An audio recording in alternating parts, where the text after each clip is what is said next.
Olá, boa noite a todos. Quero agradecer a oportunidade desse encontro hoje e antes de iniciarmos a nossa conversa sobre o tema, que hoje será vícios, eu vou pedir primeiro que a gente silencie por um instante, se conecte com o nosso mentor, protetor de todas as horas. Também vou saudar a toda a egrégora de trabalho espiritual da nossa casa. E assim, agradecidos, vamos dar início à nossa conversa de hoje. E para hoje o tema será vícios. Eu sou psicóloga clínica e eu escolhi esse tema porque o tema dos vícios tem despertado muito a minha atenção por conta da frequência que aparece no consultório hoje em dia e eu acho que vale a pena a gente pensar e conversar um pouco sobre como o tema dos vícios estão presentes nas nossas vidas. Porque talvez, diante da dificuldade de olhar para aquilo que nos é mais complicado, mais angustiante, a gente acha que vício é uma coisa que está longe. Vício é algo que uma pessoa tem porque ela excede no uso de determinada substância, de uma determinada droga. E isso também é um vício e às vezes as pessoas vivem essa situação de vícios sem ter qualquer gestão sobre a quantidade, sobre a forma com que usam. Mas eu entendo que é muito importante que a gente amplie o nosso olhar para o tema dos vícios. Porque, gente, assim, eu não quero ser uma pessoa alarmista, mas acho que a gente tem que considerar os muitos vícios com os quais a gente se depara no nosso cotidiano. E aí, talvez, pensar na presença deles. Então, quando a gente pensa em drogas, quando a gente pensa em comida, quando a gente pensa em compras, quando a gente pensa em pornografia, quando a gente pensa em medicamentos, em hábitos e pessoas, porque essencialmente o que configura o vício? Tudo aquilo que a gente depende, que a gente não tem gestão, que a gente tem uma condição onde a ausência daquela pessoa, daquela substância gera uma fonte de muita angústia. E olhar para o tema do vício também é sair dessa coisa mais julgadora, no sentido de que a gente escolheu ou de que existe uma negligência para estar vivendo aquilo. E eu não entendo que é bem assim. Porque eu acho que o vício ele é mais um erro de cálculo, pensando dessa maneira. Porque ninguém tem a intenção de viver intencionalmente de forma desprazerosa. Ninguém escolhe depender de uma substância, depender de uma pessoa. Racionalmente não seria a opção de ninguém.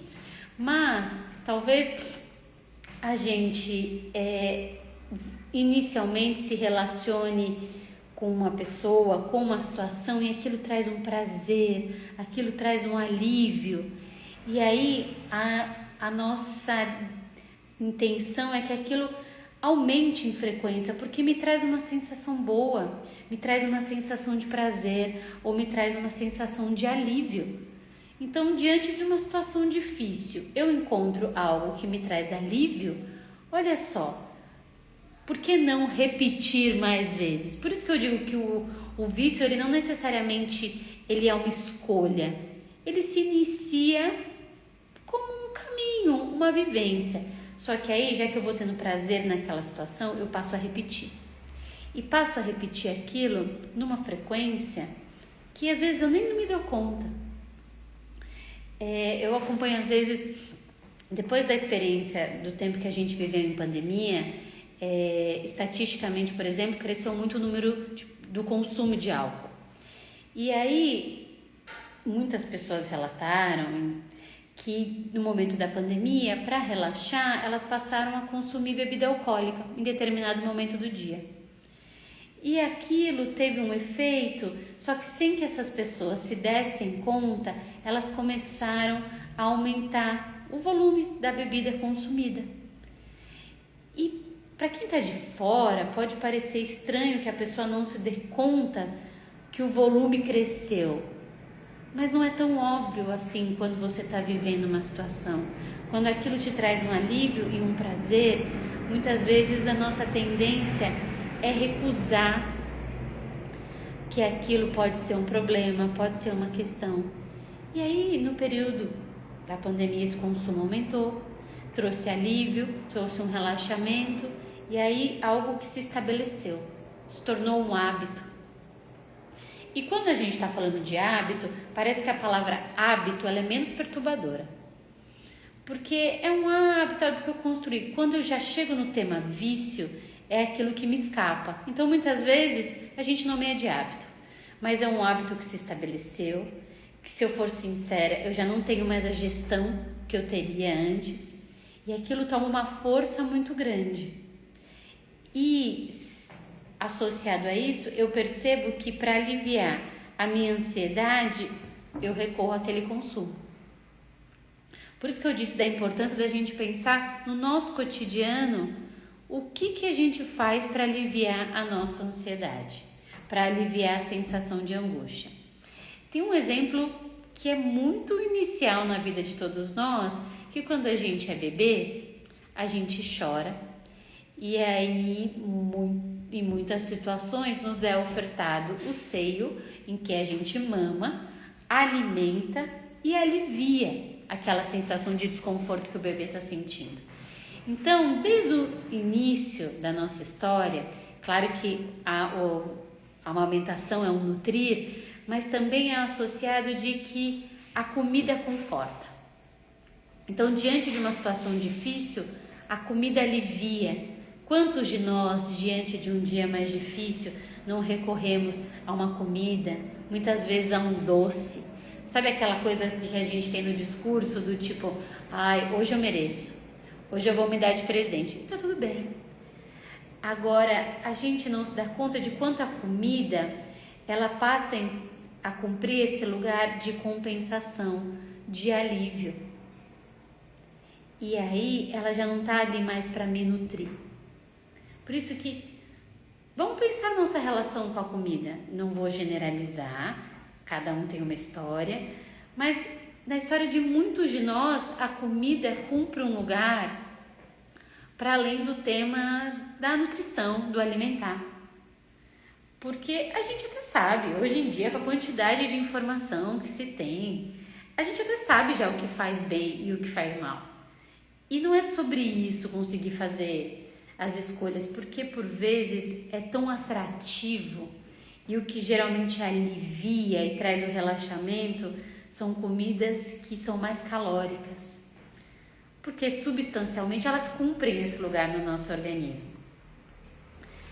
Então, observar, tá tudo bem que às vezes a comida acesse esses lugares, somos humanos, mas vale a atenção na frequência com que isso se torna presente nas nossas vidas. Porque até, aí eu vou para o extremo, em casos de obesidade, a pessoa ela passa a consumir, a comer sem que ela tenha sequer dimensão da quantidade do que ela está ingerindo. Alguns pacientes falam para mim que sequer se dão conta do gosto. Então, já não estamos falando daquilo que é um alívio pontual. É como se a gente tivesse algo a preencher. E, por vezes, é um buraco tão grande, tão desconfortável, que o que vem é essa tendência de colocar para dentro. Se tem gosto, se não tem, a quantidade que vai ter ou que não terá, parece que isso passa batido.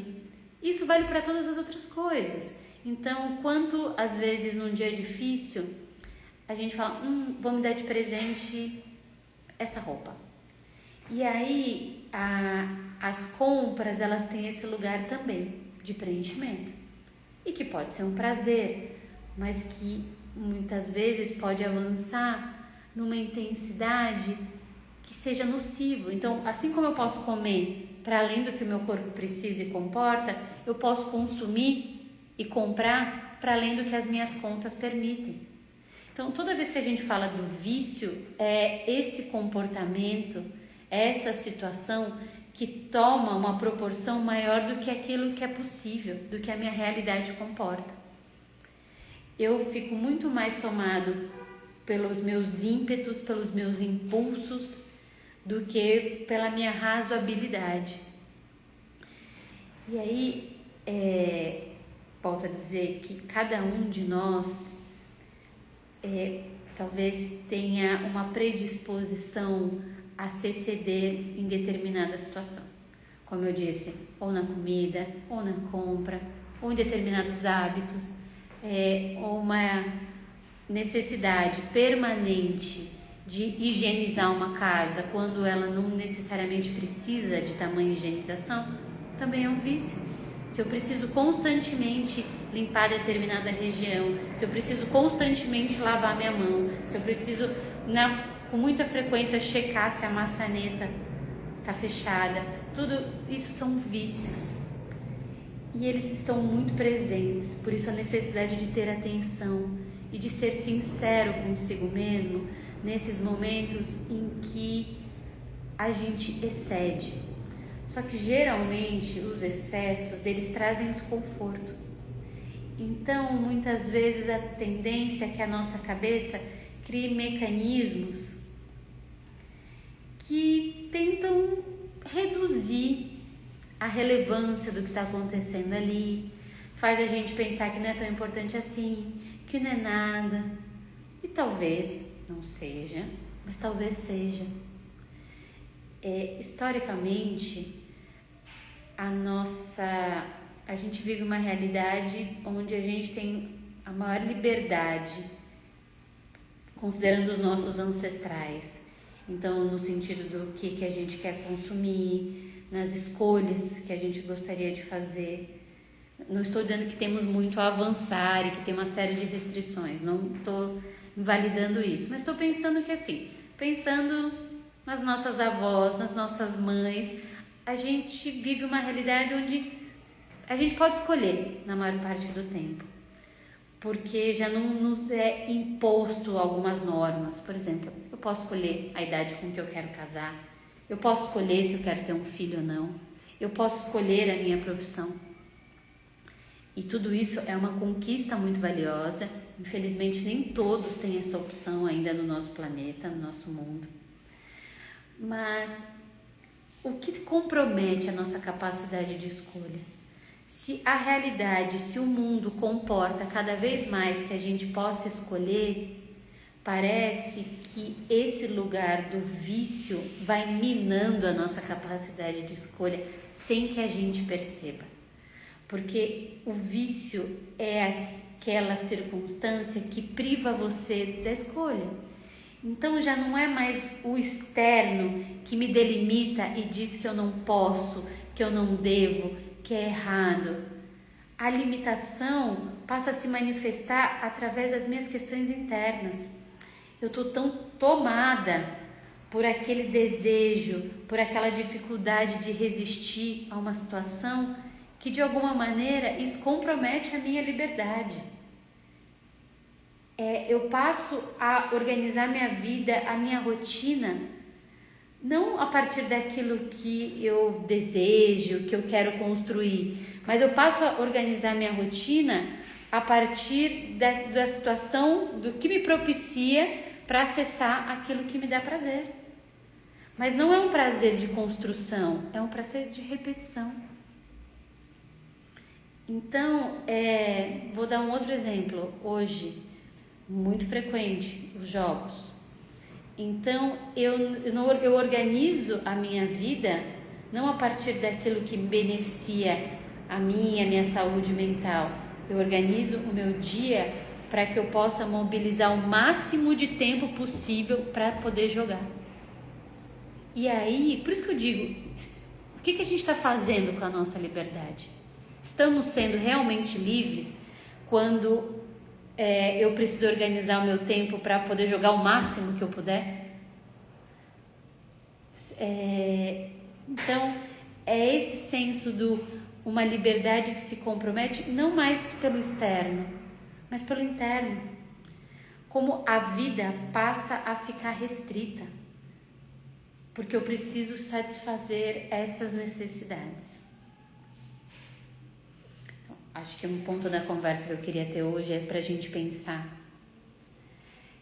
Eu não vou generalizar, mas eu acho que todos nós, em alguma medida, estamos nos havendo com algum tipo de vício. Todos nós, em alguma medida, podemos pensar se as nossas relações com os hábitos, com as pessoas, com as coisas são saudáveis. E se merece uma atenção e avaliar a dosagem com que isso está acontecendo. Acho que isso é um ponto. Agora, segundo, ao invés da gente olhar para essa situação e recriminar e julgar, por exemplo, vou voltar para a história do jogo. Se eu quero investir o máximo de tempo no jogo, será que é porque eu gosto muito daquele jogo? Ou quando eu estou jogando, eu esqueço daquilo que me angustia?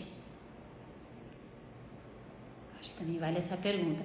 Quando eu estou comendo, é porque eu gosto muito daquela comida ou aquela comida me ajuda a aliviar o mal-estar que tem dentro de mim? Então, a gente precisa ser honestos e sinceros com esses padrões, mas também ter compaixão de entender que o vício, ele não é algo que a gente recrimina, que a gente atribui delinquência. O vício geralmente está comunicando uma sensação de falta, de vazio. Então, naquela sensação que me é tão desconfortável, parece que anestesiar, ficar jogando temporariamente ou jogar sem ter a noção do tempo me traz um alívio, porque sem aquele objeto talvez eu me depare com um mal-estar e um desconforto muito grande comigo.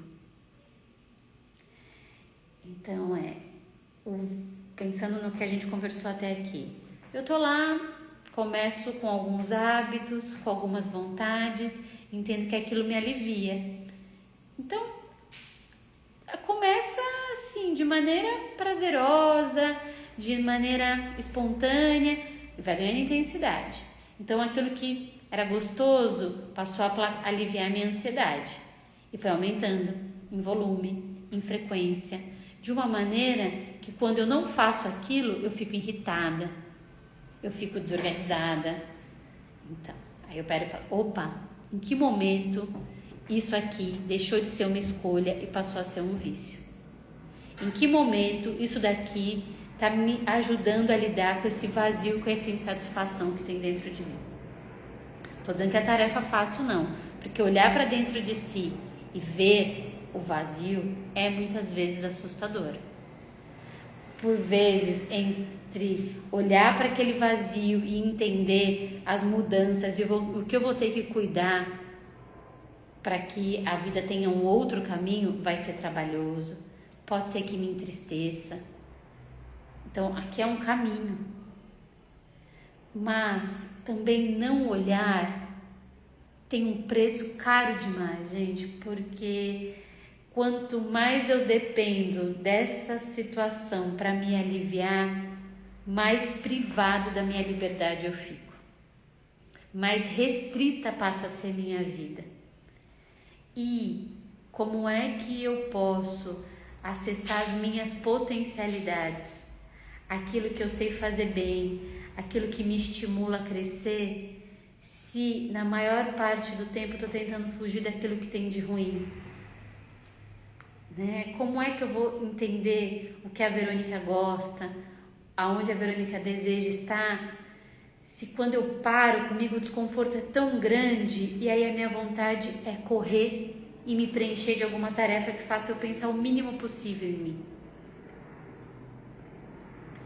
Por isso os vícios são tão traiçoeiros e perigosos, porque eles desviam a nossa atenção do que importa, das nossas escolhas, do que eu acho que é valioso para mim. Mas como eu propus que cada um olhe cuidadosamente para os pequenos vícios, mas façam esse movimento generoso, não recriminando, mas que vazio é esse? Que pedaço é esse que ficou descoberto dentro de mim, que eu preciso olhar com mais atenção, com mais carinho? Porque esta fuga, ela inevitavelmente vai ter um desfecho ruim. Ou o vício vai tomar uma proporção grande, ou vou ter que somar várias outras distrações. E aí a vida toma um formato tão diferente do que eu gostaria. E para justificar o lugar que eu estou, eu falo que eu vou mudar, que eu vou tentar amanhã, mas não porque eu não queiro uma vida melhor, é porque aí eu fico cada vez mais distante daquilo que me move. Às vezes eu passo a nem saber aquilo que eu quero.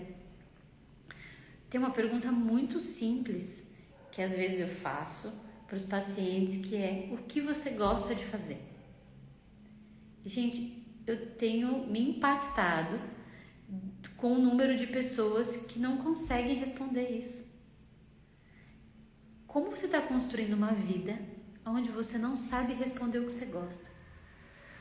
Então, a sua vida, ela tem obrigações, ela tem responsabilidades, mas ela também precisa ser preenchida de afeto, de prazeres. E aí, cada um vai ponderar o que é meu prazer, aquilo que me agrega, que me estimula, que expande a minha consciência. Esse é o prazer. Ele expande. Quanto mais eu invisto numa coisa que eu gosto e que eu acredito, mais tomada pela vontade de explorar aquilo. O vício é o contrário. Ele restringe, ele limita. Quanto mais eu tô no vício, menos eu quero pensar, mais eu só quero fazer, eu só quero colocar para dentro, para aliviar, para fugir, para evitar. Então, considerando que a nossa liberdade é valiosa demais, que a gente cuide com carinho das nossas escolhas, consiga ser honesto nos nossos excessos e vícios, para que a vida tenha uma dimensão de sentido. É um tema que acho que a gente poderia se estender até mais nele, mas enfim, acho que também já tivemos uma conversa aqui com pontos importantes, então por hoje eu encerro a conversa aqui. Eu quero agradecer a presença de vocês, desejo uma ótima noite.